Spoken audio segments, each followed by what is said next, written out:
Jax's revenge domain. Are we seriously paying someone this much to babysit spreadsheets? Owen Walsh's voice cut through the glass-walled executive conference room like a blade. He stood at the head of the table, one hand pointing dramatically at the projection screen behind him, the other gripping his tablet like it contained smoking gun evidence of corporate waste. The spreadsheet displayed on the wall showed my compensation package highlighted in aggressive red, $685,000 annually, plus benefits and deferred bonuses tied to client retention metrics spanning 19 years of careful work. I was standing about 30 feet away near the coffee station, ceramic mug halfway to my lips, watching this performance through the transparent barriers of our open-concept executive floor. My name is Russell Parker. I'm 47 years old, and 6 months ago I was the Senior Director of Risk Architecture and Regulatory Compliance at Crest Global Solutions.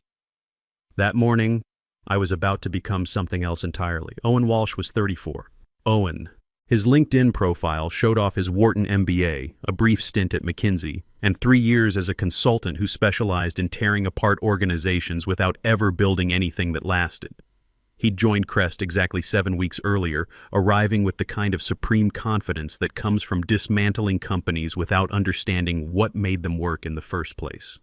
Through those glass walls, I had a perfect view of him holding court before our CFO, Perry Stone, 2 audit committee members, and our recently installed CEO, Margaret Foster. There were also 3 Vanguard board observers, including their lead investment director, Gloria Morgan, who'd been asking increasingly pointed questions during our quarterly reviews. This represents exactly the kind of bloated legacy spending that's choking our operational efficiency, Owen continued, expanding the spreadsheet to show departmental comparisons. We're bleeding money on positions that made sense in 2010 but are completely useless in today's automated world. I stayed perfectly still, watching with the detached interest of someone who'd witnessed similar corporate theater at 3 other companies during my career. The difference was, before I'd observed from a safe distance as other departments faced the efficiency axe, this time the blade was aimed directly at me. What Owen Walsh didn't know, what none of them sitting in that conference room had bothered to discover, was that 4 years ago when Vanguard Capital Partners acquired Crest Global Solutions through a leveraged buyout, my attorney had negotiated something extraordinary into my employment agreement, something buried in Article 12, Section 7, subsection D. Something I'd outlined in explicit detail in a memorandum sent to legal counsel, human resources, and executive leadership exactly 19 days ago.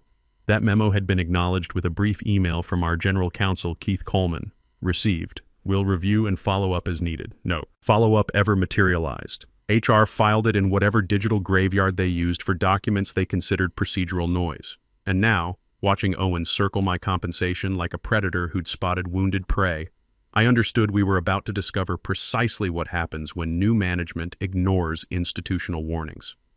By this time tomorrow, Crest Global Solutions would realize they hadn't simply eliminated a redundant position. They'd triggered a contractual cascade that would result in $850 million in combined client withdrawals, regulatory exposure, accelerated compensation clauses, and penalty provisions that would fundamentally alter the company's financial trajectory. But I'm getting ahead of myself. Let me back up and explain how we got here. I'm a compliance guy, not exactly exciting at dinner parties. People's eyes tend to glaze over when I explain what I actually do. But that boring title represented the difference between a $6.8 billion company operating smoothly within complex regulatory frameworks governing financial services, and that same company facing catastrophic federal enforcement actions.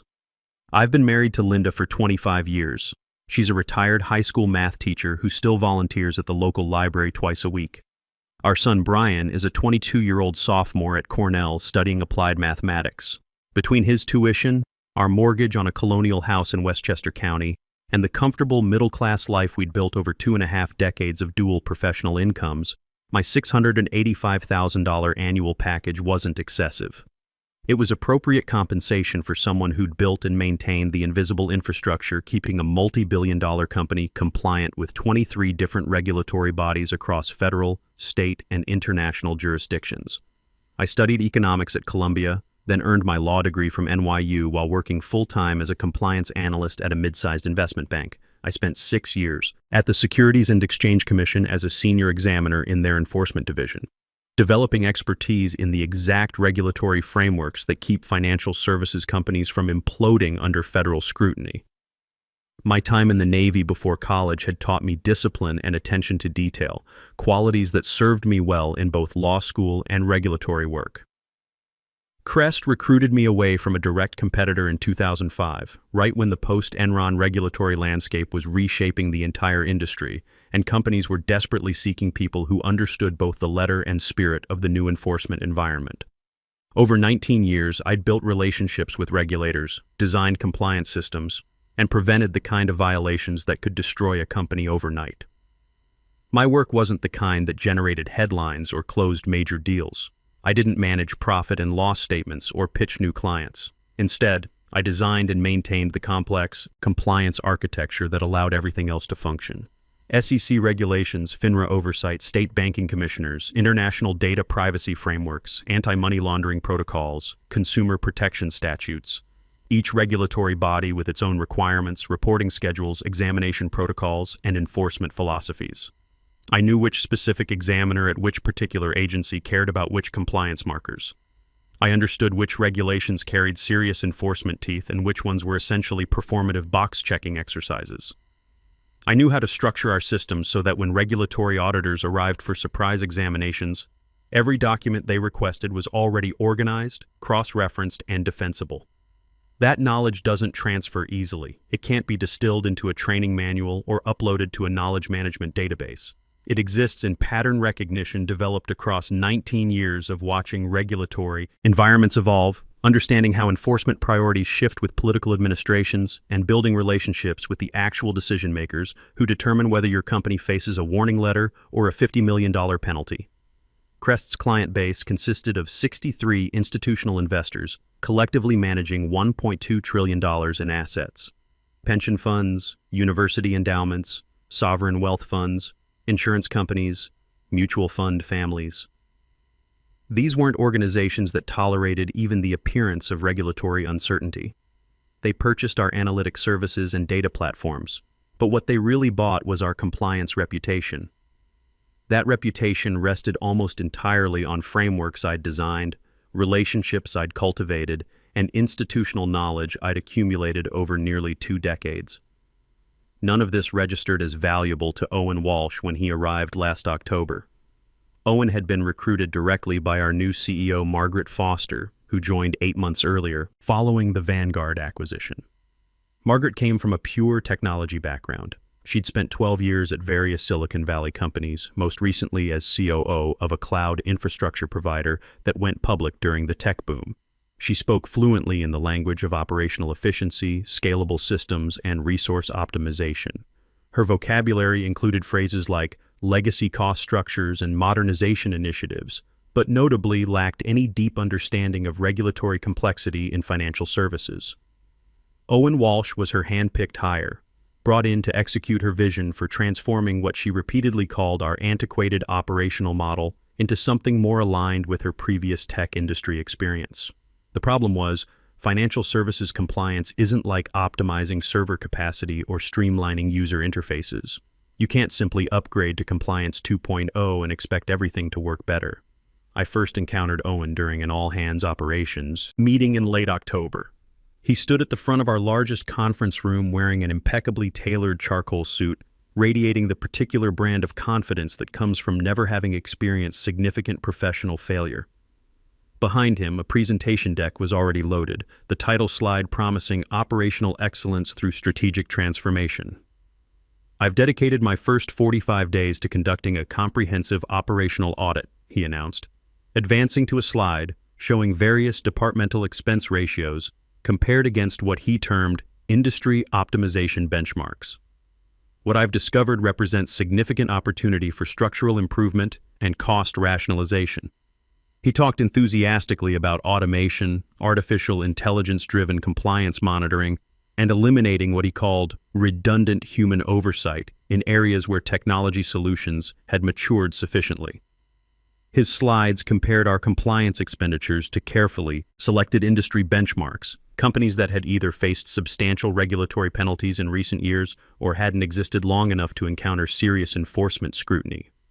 We are substantially overstaffed in certain legacy functions, he said, his eyes scanning the assembled employees with practiced concern. Not because anyone has underperformed individually, but because our operational approach hasn't evolved to leverage modern technological capabilities. I could see heads nodding around the room. To people unfamiliar with the intricacies of financial compliance, Owen's presentation sounded reasonable, even visionary. Why wouldn't you want to eliminate inefficiencies and embrace cutting-edge solutions? After the meeting concluded, he intercepted me near the elevator bank. Russell, correct? He extended his hand with a smile that projected warmth without reaching his eyes. I'd like to schedule time with you next week. Detailed discussion about your department structure and deliverables. Of course, I replied. Happy to walk through our compliance architecture and regulatory frameworks. Perfect. And please bring comprehensive documentation about your systems and processes. I want to understand what can be automated effectively and what genuinely requires human judgment and expertise. That conversation should have served as my first clear warning signal. But I'd survived 4 corporate acquisitions, 6 different CEOs, and countless reorganization initiatives during my career. I knew how to document value, how to demonstrate necessity through metrics and risk assessments. I'd weathered storms before by proving my worth through data and results. I wasn't particularly concerned. In retrospect, that confidence was naive. The meeting occurred the following Thursday in Owen's newly renovated office on the executive floor. He'd already redecorated completely. Minimalist Scandinavian furniture, a height-adjustable standing desk, 3 large monitors displaying real-time operational dashboards that he probably didn't fully comprehend. The walls were bare except for his framed MBA diploma and a motivational poster about disrupting the status quo. Russell, thanks for making time, he said, gesturing toward a chair positioned across from his desk. I've been conducting a detailed review of your department's budget allocation and resource utilization. Walk me through why regulatory compliance requires this level of investment. I spent 50 minutes explaining our regulatory landscape in detail, the jurisdictional complexity spanning federal and state authorities, the relationship management with 37 different agency contacts across multiple regulatory bodies, the customized reporting frameworks required for each distinct client segment, the audit preparation protocols that had kept us violation-free and penalty-free for 11 consecutive years. Owen nodded periodically, taking notes on his tablet, asking questions that initially seemed thoughtful but gradually revealed fundamental gaps in his understanding of our operational reality. Couldn't the majority of this monitoring be handled through existing platforms? He asked about halfway through my presentation. I've been briefed on several vendors offering AI-driven compliance solutions at a small fraction of current personnel costs. Those platforms are useful tools, I explained patiently. They're effective for data aggregation, initial screening, and automated reporting generation. But regulatory compliance in financial services isn't simply about checking boxes on standardized forms. It requires judgment calls on gray areas where regulations overlap or conflict. It requires relationship management when issues arise that need contextual discussion rather than automated responses. It requires institutional knowledge about how different regulators prioritize different concerns based on current enforcement trends. Give me a concrete example, he said, leaning back in his ergonomic chair. Last year, we identified a data reporting anomaly with one of our pension fund clients, the Ohio State Teachers Retirement System. The raw numbers in their filings technically met regulatory requirements, but I noticed a pattern inconsistency suggesting a calculation error in their upstream vendor systems, not in our data. An automated system would have flagged everything as compliant and moved to the next review item. I paused, letting that sink in. Instead, I called their chief compliance officer directly, walked through my analysis, and we discovered they had a vendor integration problem that would have cascaded into a substantial ERISA violation within 90 days if left uncorrected. And they appreciated that intervention. They renewed their contract for 4 years and upgraded their service tier to include expanded compliance consulting. That account generates $18 million annually in revenue. More importantly, it strengthened our reputation in the public pension fund market segment, which led to 3 additional client acquisitions over the following 18 months, worth another $45 million combined. Owen made another note on his tablet. Interesting case study, but is that approach sustainable as we scale operations? Can we really afford to have senior personnel making individual judgment calls on every potential anomaly? That word, sustainable, became his favorite weapon over the following weeks. Every conversation, every email exchange, every casual interaction in the hallway eventually circled back to whether my role, my team, my entire operational approach was sustainable given the company's evolution toward what he termed modern efficiency standards. I started documenting everything meticulously. Every question he posed, every suggestion he made, every hint that my position was being evaluated not for performance outcomes, but for cost reduction opportunities. My Navy training had taught me the importance of maintaining detailed records, and that habit served me well in corporate environments where memories could become conveniently selective. In mid-November, I had lunch with Dennis Brooks, an old colleague who'd recently departed from a competitor after their compliance director was terminated during a strategic restructuring initiative. We met at a quiet steakhouse in Midtown, the kind of place where financial services professionals conduct sensitive conversations over expensive meals. "Let me guess the pattern," Dennis said after I described Owen's persistent questioning about operational sustainability. He cut into his ribeye with the resigned precision of someone who'd seen this movie before. "New executive consulting background thinks regulatory compliance is basically a software subscription you can purchase instead of actual expertise." "That's essentially accurate," I replied. "He keeps asking why we can't just automate everything with AI-driven platforms." Dennis laughed, but there was no humor in it. "Russell, they terminated. Our director 4 months ago replaced her with a less experienced manager and a tech platform that cost $200,000 annually. Want to know what happened last month?" "Tell me." FINRA showed up for a routine spot examination. They found 23 documentation gaps, 9 reporting inconsistencies, and 3 potential material violations. We're now facing enforcement penalties in the 8-figure range. Plus, we've lost 3 major institutional clients who cited compliance concerns in their contract termination letters. He paused to take a sip of wine, letting the implications sink in. "The director we fired tried warning them during her exit interview. She documented every single risk in writing. They didn't care because they were saving $450,000 annually on her salary and benefits. Now they're facing $30 million in regulatory fines and another $60 million in lost revenue from client defections." I drove back to the office thinking about that conversation, about the predictable pattern of organizations that mistake cost-cutting for strategic efficiency. These companies always learn the same lesson the hard way, that some roles can't be optimized away without catastrophic consequences. That evening, I retrieved my employment contract from our home office file cabinet and read through it carefully for the first time in 4 years. Linda was grading papers in the living room while I spread the documents across my desk under the warm glow of my reading lamp. Article 12, Section 7, Subsection D practically leaped off the page. This language had been negotiated by my attorney Carol Fisher during the Vanguard acquisition process. At that time, the private equity firm's due diligence team had identified significant key person risk concentrated in my specific role.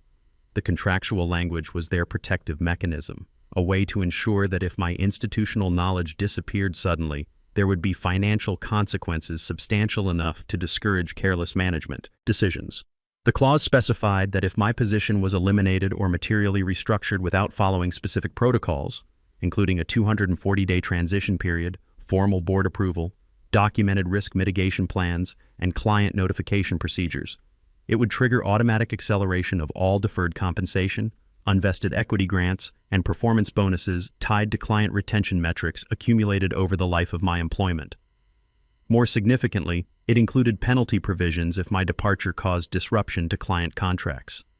Several of our largest institutional clients had contractual continuity clauses requiring notification and approval of any changes to senior compliance personnel.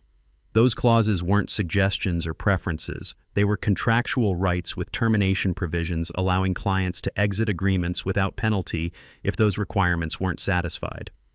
I'd warned Vanguard about these complexities during the acquisition due diligence phase. They'd built these protections specifically because their financial analysis clearly demonstrated what would happen if institutional knowledge concentrated in key roles disappeared suddenly without proper succession planning. But that was 4 years ago. New executive leadership, new operational priorities, new managers who hadn't participated in those original negotiations and apparently hadn't bothered reviewing the documentation that came with their acquisition. Linda appeared in the doorway with 2 cups of coffee. "You look troubled," she observed, setting 1 mug on my desk. "Work problems?" "Potentially," I said. "The new VP seems determined to eliminate my position as part of his efficiency initiative." She sat in the chair across from my desk, the same spot where we'd discussed Brian's college applications 2 years earlier. "Are you concerned about finding another job? Your reputation in the industry is solid. It's not about finding another position, Linda. It's about them understanding what they're actually eliminating." I showed her the contract language, walked through the protection clauses Carol had negotiated, explained the client contract implications in detail. Linda read through everything with the methodical attention she'd once applied to reviewing her students' algebra homework. "They really didn't review any of this?" she asked finally. The current leadership team wasn't part of the original acquisition negotiations. Owen's been here less than 2 months. Margaret came from a completely different industry where regulatory compliance means something entirely different. They see numbers on a spreadsheet representing cost, not the invisible systems that protect those numbers from regulatory catastrophe. What happens if they proceed with their plan? Then they learn what expensive actually means. On November 18th, I drafted and sent a formal memorandum to Owen Walsh, Margaret Foster, our general counsel Keith Coleman, and our board liaison, Gloria Morgan. The subject line was direct: compliance role restructuring, contractual considerations and risk assessment. I outlined Article 12, Section 7, subsection D explicitly, including the full text of the clause. I detailed the client contract implications, attaching a comprehensive spreadsheet showing which specific institutional clients had continuity requirements in their master service agreements. I included a detailed risk assessment projecting potential exposure if my role was eliminated without following the contractual protocols. The document was 12 pages long, meticulously researched and professionally devastating in its implications. Owen responded within 90 minutes via email. "Thanks for the input, Russell. We'll take this under advisement as we finalize our operational planning." Keith Coleman, our general counsel, sent a separate message. "Russell, I'll review the contractual language with our outside counsel and coordinate with HR. Appreciate you flagging this." That was the entirety of their response. No follow-up meeting, no detailed review session, no indication they understood the magnitude of what I'd outlined. Just acknowledgement and filing away. Probably in the same digital graveyard where they'd stored countless other documents they considered procedural noise. 3 weeks later, I received a calendar invitation that confirmed my worst suspicions. Strategic Workforce Planning Session. Executive Conference Room. All leadership. Date: December 6th. Time: 9 a.m. I knew immediately what this meeting represented. The choreography was too familiar from observing similar sessions at previous companies during my career. These weren't collaborative discussions about organizational development or strategic workforce allocation. They were carefully scripted termination events designed to create the illusion of due process, while witnesses documented that proper procedures had been followed. The corporate equivalent of a show trial with predetermined outcomes and performative deliberation. I had 3 weeks to prepare for what would either be the end of my career at Crest Global Solutions or the beginning of the most expensive lesson in institutional knowledge management that any of them had ever received. Sitting in our kitchen that evening, watching Linda prepare dinner while the December sun set early outside our windows, I felt remarkably calm. Sometimes preparation and patience converge with opportunity in ways that create perfect clarity about what needs to happen next. The night before the meeting, I sat in our home office reviewing my comprehensive documentation folder. Every email exchange, every memo, every warning I'd sent over the past 2 months was organized in chronological order. Linda came in around 10:30 p.m. carrying tea and her reading glasses. "You're still working," she observed, setting the mug on my desk next to the neat stacks of papers. "Final preparation for tomorrow's meeting," I said. "The workforce planning session." She'd overheard enough of my phone conversations with Carol Fisher over the past month to understand something significant was developing. Are they really going through with it? All indications suggest yes. She sat in the familiar chair across from me, her practical mind already processing scenarios. "Russell, whatever happens tomorrow will be fine. Brian's tuition is manageable, the mortgage has only 6 years left, and your reputation will open doors anywhere." I know we'll manage financially, I said, but this isn't primarily about finding my next position. This is about them learning to value institutional knowledge before they destroy it carelessly. I arrived at the office at 8:45 a.m. on December 6th. The executive conference room occupied the northeast corner of our 28th floor headquarters, with floor-to-ceiling windows offering panoramic views of Manhattan and the East River. It was a beautiful setting for what was essentially a corporate execution. Margaret Foster sat at the head of the polished conference table, her expression professionally neutral. Owen Walsh positioned himself to her right, laptop already connected to the projection system, radiating the confidence of someone who believed he was about to solve a major operational inefficiency. Keith Coleman reviewed documents on his tablet with unusual intensity. Perry Stone, our CFO, looked distinctly uncomfortable, adjusting his tie repeatedly and avoiding direct eye contact with anyone.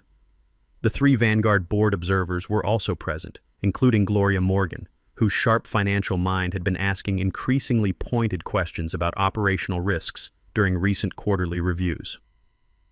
Owen stood and activated his presentation. Good morning, everyone. Thank you for attending this important workforce optimization session. As we approach year-end planning and prepare for next fiscal year, it's essential we examine our organizational structure with fresh perspective and strategic clarity. First slide appeared, Operational Excellence through Strategic Restructuring. Today's discussion focuses on legacy operational roles that may no longer align with our growth trajectory and modern operational capabilities, he continued smoothly. The next slide showed our departmental expense breakdown. Regulatory compliance represented 31% of operational overhead, highlighted in bright red with an arrow pointing specifically to my position and compensation package. Now, I want to be absolutely clear, Owen said, his tone carefully modulated for maximum reasonableness. This discussion isn't about individual performance or historical contributions. Russell Parker has been a valued team member throughout his tenure at Crest. However, compliance technology has advanced substantially over the past decade. Automated platforms can now handle regulatory monitoring with 99.7% accuracy at a fraction of current personnel costs. Past tense. Has been a valued team member, not is. The language choice was deliberate and telling. Another slide appeared. Compliance Modernization Roadmap, Phase 3, showed legacy role transition with estimated annual savings of $740,000. No name was listed, but everyone in the room knew exactly which position that represented. Gloria Morgan from Vanguard spoke up, her voice measured and professional. What's the proposed transition timeline here, and what risk mitigation protocols are being implemented? Excellent questions, Owen replied smoothly. We're proposing a 90-day knowledge transfer period to our newly hired compliance manager, with full transition to automated monitoring systems by March 1st. 90 days. Not the 240 days explicitly required by my contract. Keith Coleman raised his hand slightly. Have we conducted a comprehensive review of the contractual implications of this restructuring? HR has confirmed that all employment agreements include standard at-will termination provisions, Owen said confidently. This is a legitimate business efficiency decision fully within our operational authority. Standard provisions. He clearly hadn't read Article 12, Section 7, Subsection D, or he'd read it and fundamentally misunderstood its implications. Any other questions before we move to implementation specifics? Owen asked, scanning the room with practiced confidence. I could have remained silent. Could have let them continue their presentation, signed whatever paperwork they'd prepared, accepted their severance package, and congratulated themselves on decisive leadership and operational efficiency. But sometimes the most effective tactical response is the one nobody anticipates. I stood slowly, reached into my leather portfolio, and placed a sealed manila envelope directly in front of Margaret Foster. I'd like to save everyone considerable time and legal expense, I said calmly. The room went completely silent. Owen's confident expression flickered momentarily, like a television signal experiencing interference. Russell, there's no need for theatrical gestures, Margaret said, attempting to maintain control of the meeting. We haven't even discussed the transition support package and severance arrangement yet. I removed my building access badge and security credentials from my wallet, placing them precisely on top of the envelope. The plastic hitting the polished wood made a sharp sound that seemed to echo in the sudden silence. Inside that envelope is my resignation, effective immediately, I said, looking directly at Margaret. Also included is a copy of Article 12, Section 7, Subsection D of my employment agreement, along with a detailed analysis prepared by my attorney regarding contractual exposure and client contract implications. I believe your legal team will want to review this material very carefully and very quickly. Keith Coleman had already reached for the envelope. He opened it with the careful precision of someone handling potentially explosive material, scanned the first page, then flipped to the contract excerpt I'd highlighted. I watched his face transform incrementally, eyes widening, jaw tightening, color draining slightly as the implications became clear. "What does it say?" Margaret asked, her voice sharp now, the professional neutrality cracking visibly. Keith looked at Owen, then at Gloria Morgan, then back at the documents. "It's a key person protection clause. If Russell's role is terminated or materially restructured without a 240-day transition period and formal board approval, it triggers immediate acceleration of all deferred compensation, unvested equity grants, and performance bonuses accumulated over his entire tenure." The room went completely quiet except for the subtle hum of the building's HVAC system and the distant sound of Manhattan traffic far below. "How much acceleration are we discussing?" Perry Stone asked, his voice strained. Keith was still reading, his finger tracing lines of text with increasing concern. 14 years of deferred performance bonuses indexed to client retention metrics and company valuation. Equity adjustments tied to the Vanguard acquisition terms. Plus, he paused, reading more carefully. Plus penalty provisions if his departure causes client contract disruptions.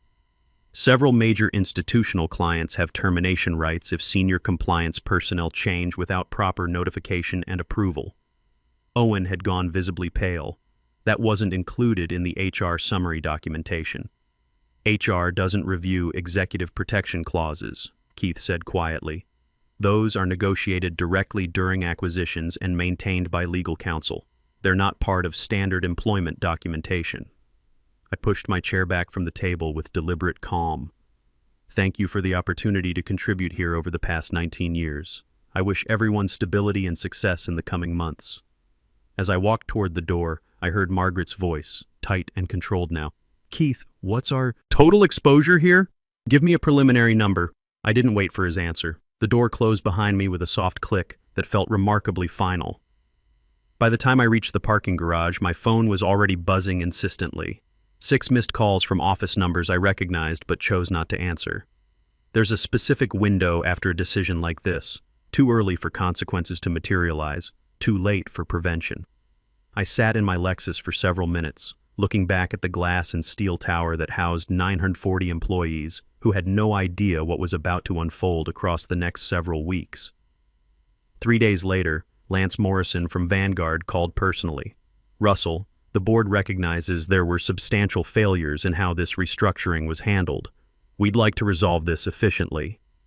The final settlement was executed within a week, $11.4 million in accelerated compensation, plus consulting fees to help transition my institutional knowledge properly. Owen Walsh was quietly reassigned to special projects. Margaret Foster announced her departure 2 months later. Within a month, Susan Palmer from Sovereign Risk Advisors in Boston called with an offer I couldn't refuse. Senior partner, equity stake, complete autonomy to build my own team. Today, sitting in my corner office overlooking Boston Harbor, I've learned that the most satisfying professional revenge isn't emotional or vindictive. It's contractual, documented, and entirely self-executing. Sometimes you have to walk away from everything you've built to discover what you're genuinely worth. And when you finally find people who see you as the solution instead of the problem, you know you've made the right decision. The real lesson here isn't about contracts or revenge. It's that your true value becomes crystal clear only when someone tries to throw it away. Sometimes the most expensive education a company can receive is learning the difference between what something costs and what it's actually worth.